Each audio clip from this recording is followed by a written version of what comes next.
Saan ko daw natutunan yung wordplay? Hindi pa ba obvious?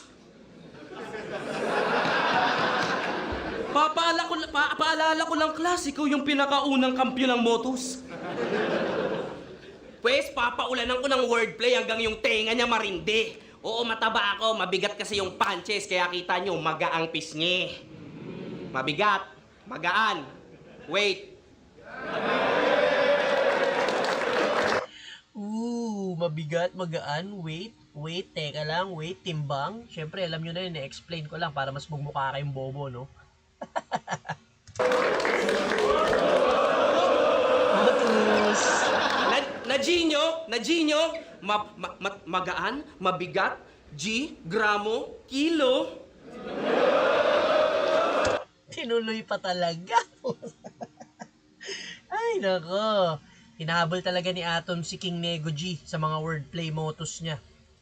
Okay. Si Ma'am Chalant, nagigets eh. Ang tawag ng mga, nababasa ko sa Reddit, yung nasa gitna, na nagre-react na yan si nanay. Ma'am Chalant tawag nila. Nagre-react siya. Gets niya eh.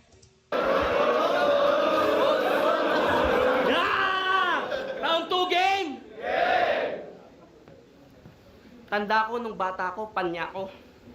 Di ko lubos maisip na balang araw makakalaban pala kita, Hamtaro. Di ko kilala kung sino yung si Hamparo ah. Ina kasing pisngi yan, pang lesbian yung kurtihan. Ipapaalala ko lang, hindi ka rapper, vlogger ka, Boss Liam. Ayun, kilala ko si Boss Liam. Vlogger ka, Boss Liam.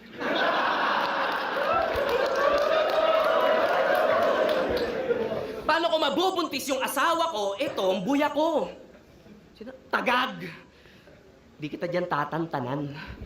Alam mo ba, class, pag magkasama kayo ni Jeline, sa'yo ko mas nagagandahan. Sa sobrang puti niya, kinuha siya sa isang soap opera. Tang-ina, malandi ka. Malaman-laman ko yung role na binigay pala kay Repa, maging labandera. Kanina ko pa siya sinasabon. Yan ang di niya nakita. Kaya anong Glenn? Baka Glenda. What a brilliant idea. Kasi... Glenn pangalan niya ni Class G. Glenda, yun yung parang CEO yata nung Brilliant. Kalimutan ko nung company about sa mga makeup or cosmetics yata. Yung Brilliant Skin yata. Kaya ako naalala kasi may billboard sa labas dito ng condo, yun yung nakapaskil eh.